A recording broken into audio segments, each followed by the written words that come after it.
the Autodromo Internazionale Enzo e Dino Ferrari, yeah, if you fancy running out of breath, was last on F1's books in 2006 before it was quietly dropped for the following year. Here's your guide to F1's return to the Italian circuit.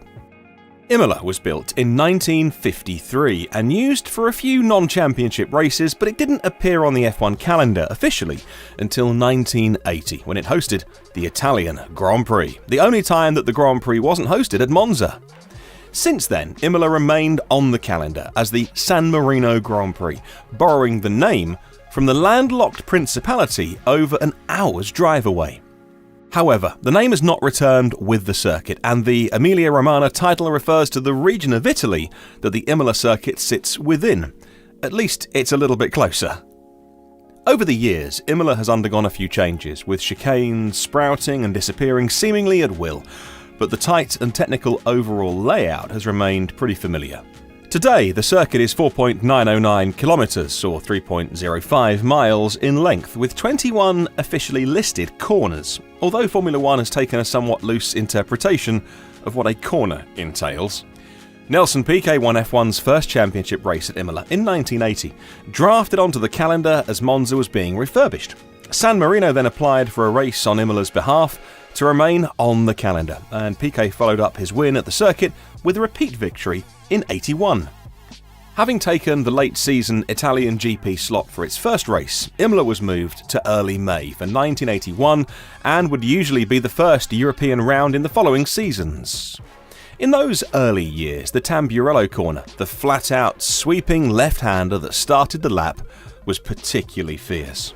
Piquet crashed heavily at the corner in 87 during practice thanks to a tyre failure, and he had to miss the race. Gerhard Berger infamously crashed there amid a blaze of fire in 1989 as his front wing failed on the run into Tamburello and miraculously only missed one race as the marshals extricated him from his burning Ferrari. And of course, in 1994, Ayrton Senna lost his life at Tamburello in perhaps F1's darkest weekend, in which Rubens Barrichello was hospitalised on the Friday in a crash at the Variante Bassa, and Roland Ratzenberger was killed on a Saturday morning after a front wing failure at the Villeneuve corner. Well, since then, Tamburello was changed to a lower speed chicane to make it far safer, as was the following Villeneuve corner.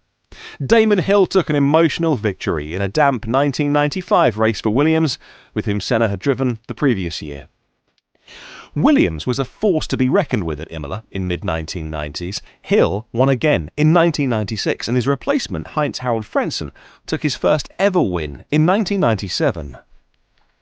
But from 1999 onwards, it was a Schumacher circuit. Michael secured 2 victories for Ferrari before his brother Ralph took Williams' first win for 4 years. In the 2001 Grand Prix, the team's first with BMW power. Michael won the next 3 Imola races, and although the 2005 Ferrari wasn't a factor in the title hunt, he pushed Fernando Alonso all the way to the finish in a thrilling race between the two. A physical changing of the guard moment in F1's history. Schumacher won Imola's last race in F1 before it came off the calendar for refurbishment at the end of 2006, and although the circuit's owners have eyed up a return, Imola wasn't in the running, at least until 2020 happened, and the calendar became far more improvisational. Only Kimi Räikkönen has raced around Imola in an F1 car, but both AlphaTauri drivers Pierre Gasly and Daniel Kvyat tested there earlier this season, given the circuit is about 10 minutes down the road from the team's Faenza base. Lewis Hamilton raced at Imola in 2006 in his GP2 title year, and several drivers have experience of the circuit from its sporadic appearances on the F3 calendar, including Max Verstappen, Esteban Ocon, Lance Stroll, Antonio Giovinazzi, George Russell, and Nicholas Latifi.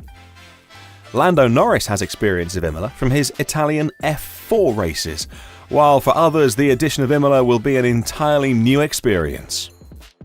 The lap begins with a relatively short run to turn 1, Tamburello, for the left-right-left chicane that should bunch the cars up before getting on the power towards the Villeneuve corner. This should give the drivers a chance to capitalise on any side-by-side action emerging from the first corner, before then dropping the speed for the left-right Villeneuve corner. There's grass and gravel either side here, so, much like Mugello, any mistakes here will be punished immediately.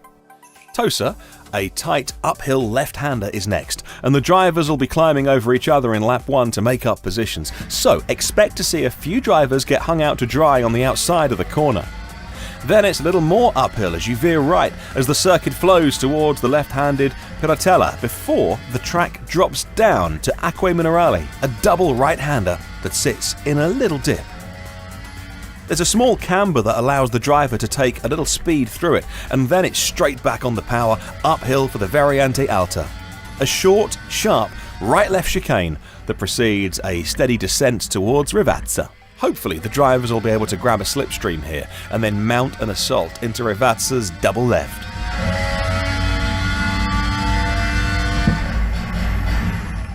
The second corner then opens out into the final blast of the line, and unlike the past versions of Imola, there's no chicanes, so the run should be flat on the exit.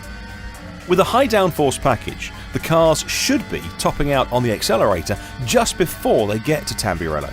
With a DRS run, this can open the circuit up during the race to some overtaking. The tight and technical middle part of the lap may be hard to follow on, but being able to stick close to the car ahead can yield rewards on the flat-out sections. Surrounding the circuit is the town of Imola itself and a series of greenery and foliage, something that you just don't get at a modern F1 circuit. Imola is a real old-school circuit, and it'll be interesting to see how it copes.